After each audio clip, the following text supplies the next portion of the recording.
Nazem Kadri and the Islanders. Feels like that's all anyone can talk about these days.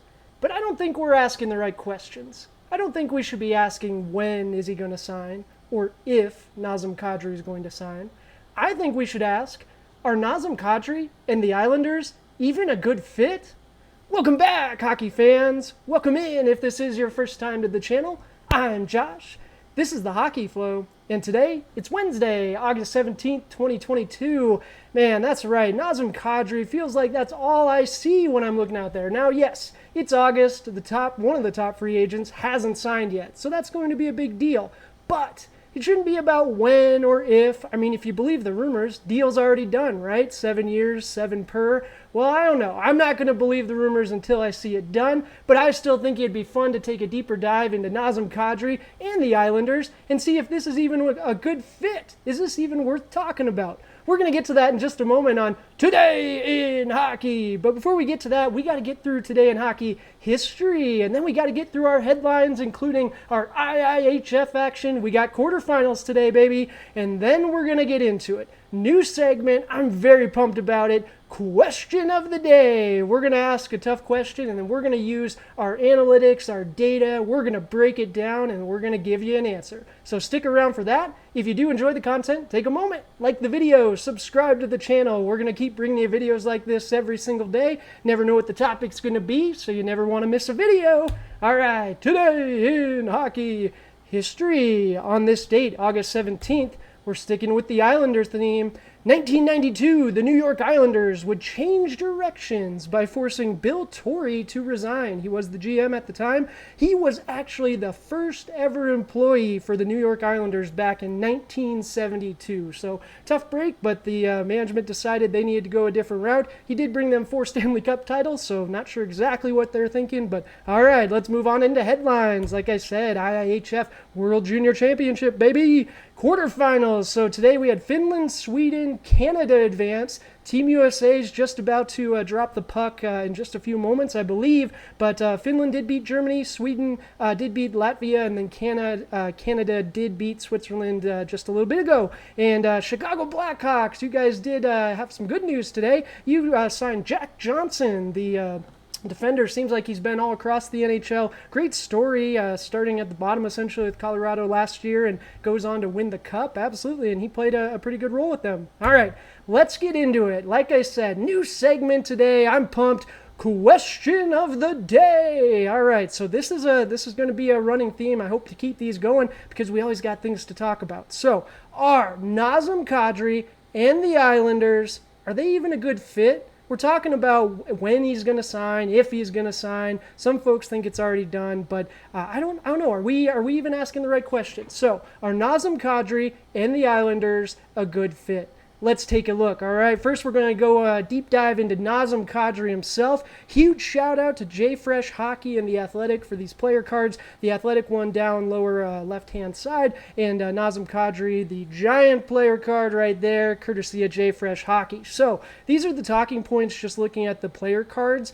First and foremost, there's hardly any red on that top one, and we only see a little bit of black, and that's in the defensive category for the Athletic card. That's good news, baby. We look for blue, absolutely. There's a reason we're talking about Nazem Kadri, right? He had an excellent season last year. Sure, 31 years old, but that's still a pup in a lot of ways. He had 59 assists last season. Career high, 59 assists. So that's quite impressive. I believe he was, 28, 29 goals as well. He had a heck of a season, and the underlying stats support that. So first thing that stood out to me, those entry numbers. Look at that. Entries, 99%. Pass entries, 98%. Carry entries, 98%. Carry plus chance, 96%. That means that Nazem Kadri entering into the zone is as good as it gets. It could be 100%, absolutely, but man, that is just fantastic. You love to see that, and that would be absolutely a good thing for any team to have, right? Okay, so let's move on. Another number that stood out to me is that power play percentage, 95%. That is fantastic.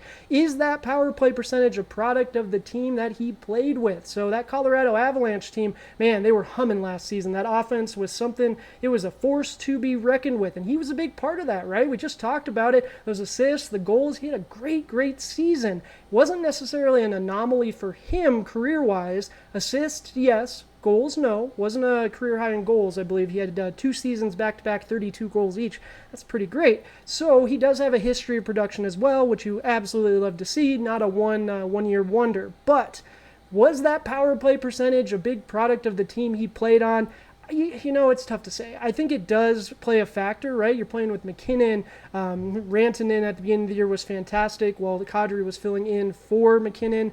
That definitely does play a role, right? But I don't know if it plays that big of a role. Kadri developed as a player this year too. Maybe he's just a tiny bit of a late bloomer, needed to get into the right situation for everything to click, right? So we can't discredit where credit is due.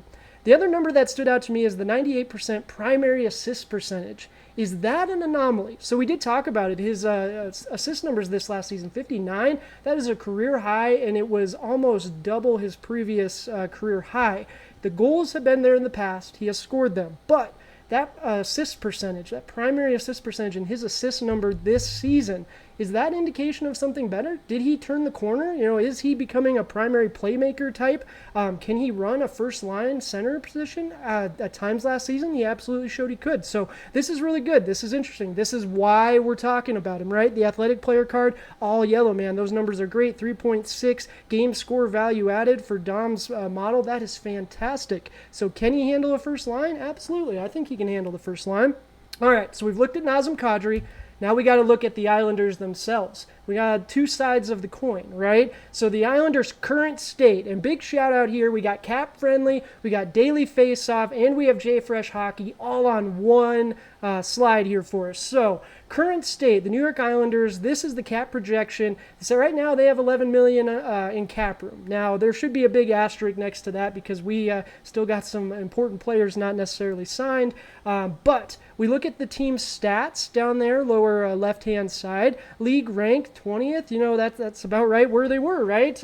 Division rank 5th, we can do better. Now, where the Islanders did lack last season, we see in the reddish, the pink there, their goals against, their finishing, their goals for. So they had a tough time scoring goals, and they were getting scored on a little bit. But if you actually are watching the games, this is obviously the full season amalgamation. If you're looking at the trend of how that Islanders team played, man, they really turned it on after they got through that tough stretch at the beginning with all those road games. They really did turn it on. They even made a push for the playoffs at the end of the year. I know it's not what Islanders fans were hoping for. You were hoping that was going to be prime position all year, but it was neat to see them make that final push at the end. But let's take a look at the roster. So here we go. Left wing, center, right wing. The roster right now is fairly filled out. The one thing that does stand out to me is we got Matthew Barzal from in the second line there, but I really do think he would slot up in the top line. If you believe the rumors, Beauvillier might be on the move, right? So Barzal could slip up in that left wing up there. But then you still got Brock Nelson. Where would Nazem Kadri exactly fit in here, right? Now, we did talk about the Islanders may have to make some moves, right? So if we look at the talking points, number one, Noah Dobson's contract is not included in this yet. He has not officially signed his deal yet. We don't know the numbers on that. So, if that comes in $5 million per, all of a sudden your cap number doesn't look so great. Nazem Kadri rumored to be 7 years, 7 per. Man, that's a long time. That's a big term on that contract. He's 31 now, going to be 38, by the time that puppy's over. That's a long time, and $7 million, that's a pretty hefty number to commit to a player. But we're at the end of the free agency period here. It's slim pickings. It's kind of surprising that one of the best players is still available. So, could Nazem Kadri fit in with the Islanders? Absolutely. The things that he did really well, he scored goals, right? His defensive numbers weren't amazing. We did see a little red there, but he scored goals. He was excellent on the power play. Islanders are already pretty good on the power play, right? And goals for, absolutely. Everyone can use more scoring. So, from that perspective, absolutely. Nazem Kadri would be a great fit if we're just looking at that one area.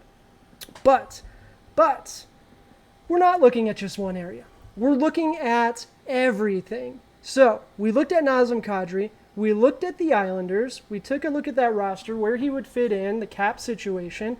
So we have to ask, are Nazem Kadri and the New York Islanders, are they a good fit?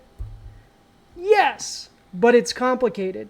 To be honest, you can't really analyze this one too much. If you're an Islanders fan at this point, the team is looking to make a little bit of a splash, right? It's the end of the free agency period. You've got some money to spend. It's burning a hole in your pocket. 7 years, $7 million per is a hefty price tag to pay for Nazem Kadri. I'm just a little scared at committing long-term to players moving into their 30s. That is my only hesitation with it. I think he would slot in very nice on that team. If anything, it gives them options. I would love to see Matt Barzal slide on out to the wing, that top line, Barzal on the left wing, Kadri down the middle. I would love to see it. It would be a lot of fun, I think, in my opinion. But let me know what you guys think in the comments. Do you think Kadri and the Isles are a good fit? Do you think the Islanders should spend that money elsewhere, save it, keep it in that pocket, maybe make a move on the deadline, make a big splash next season? Let me know in the comments. I love talking with you guys. Again, if you enjoy the content, take a moment, smash that like button, subscribe to the channel if you haven't. I really do appreciate it. Helps us out a ton. We're just getting started, but we're going to keep bringing you videos every day. So I appreciate you guys. Until tomorrow, cheers!